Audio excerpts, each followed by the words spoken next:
Today we're taking a close look at the Hoka One Clifton 8.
Hello and welcome back to The Vegan Runner.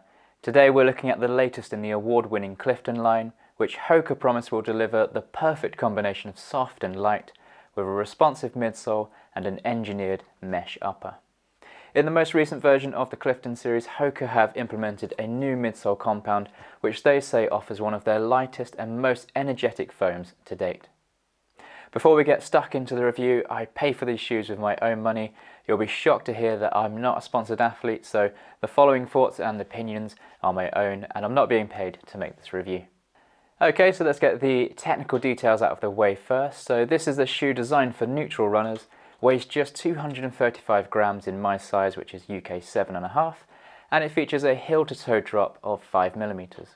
It features an extended heel crash pad, which is designed to provide a smooth landing, and it also has Hoka's signature early stage Meta rocker for a smooth transition from heel to toe, and an extended pull tab designed for easy entry. Hoka have also updated the heel and tongue for a padded plush feel. So this shoe is designed to suit a wide range of runners and sits comfortably in the daily trainer, workhorse category. So a bit of a do-everything shoe. From speed work to long runs, you should be able to slip the Clifton 8 on and be ready to go. So how did it live up to my testing? Well, I've put over 150 miles in this shoe, so across a range of different running situations. I've run fairly speedy half marathons. You can check out my London Landmarks video where I ran a sub 1:28 half marathon, and you can see those shoes in action during that run. I've taken them for plenty of easy zone 2 miles going up to 20 miles, and then some faster efforts during interval sessions as well. So with all those miles in these shoes, I think I'm in a pretty good place to offer a fairly solid review. So we'll start with the upper, which is made of a dual layered engineered mesh. It's very light and the upper is breathable, but not as breathable as you'd expect given how thin it feels. I haven't had any kind of overheating issues in these shoes, but they definitely feel warmer than some of my more recent daily trainers like the Brooks Glycerin 19 and the Reebok Forever Float Ride Grow. I'm looking forward to putting these shoes on during the autumn when temperatures are a little bit cooler. I think the upper will feel great there and really come into its own. Generally it feels very comfortable. The collar is plush but not overly padded, and the gusseted tongue stays securely in place and helps the overall comfort level of the shoe. The laces are fairly standard flat laces, not much to say about them really except that they do the job without any bells and whistles. What I will mention though about the fit and lacing is that you'll most likely want to make use of these upper eyelets at the top here. I struggled to get a secure lockdown until I made use of them. My wife has a pair too, and she had exactly the same issue with the fit that I did. And then she started using the extra eyelets and the problem was solved. So if you try on the shoe and it feels a little bit insecure, try out those extra eyelets. Right, onto the new EVA combination foam that Hoka are using in the midsole. I really like it. It's soft without being spongy, and it's ridiculously light. You don't have a huge amount of ground feel, but if you're looking at Hokas, which tend to be on the maximalist side of things, you're probably not that worried about feeling really connected to the ground. The midsole offers a really comfortable ride. You get plenty of cushioning, but it's also responsive enough not to feel bogged down and too heavy. I've no idea how they've used so much foam and kept the shoe so light. Tackling hills with a lightweight pair of shoes on makes all the difference when you're nearing the top on a long run and your legs are beginning to tire. So great work on the midsole Hoka, really like it. Onto the outsole then, and Hoka are using a technique that features quite a lot on their shoes at the moment, which is to selectively use high abrasion rubber in parts of the outsole that are going to be in contact with the ground frequently, whilst also leaving a lot of exposed EVA foam.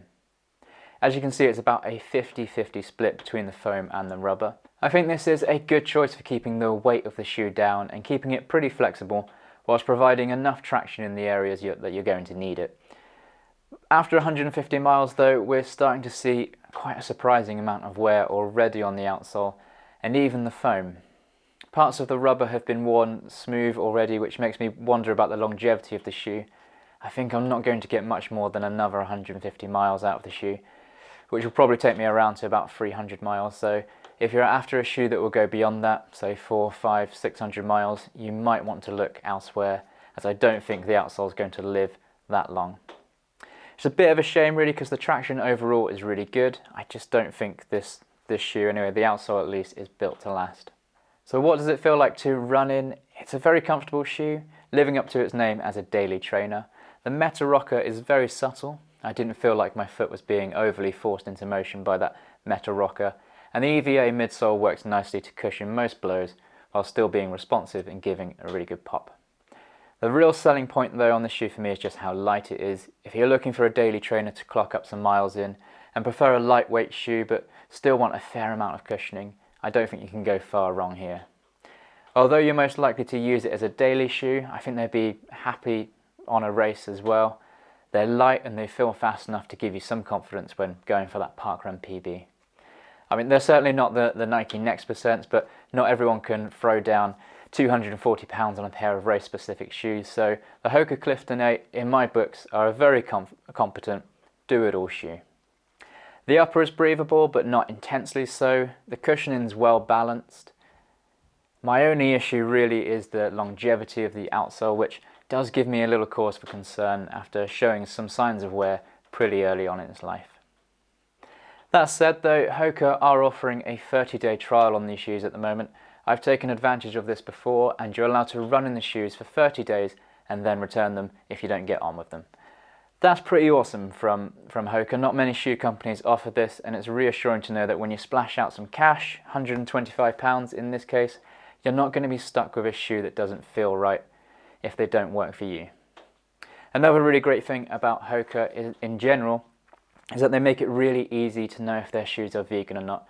I really appreciate that, as it's not always easy to identify materials and almost impossible to know whether the glues used are synthetic and not animal-based unless the shoe company specifically states it.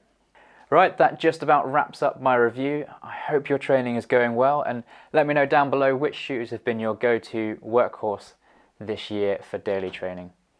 Take care, and until the next one, be the best you.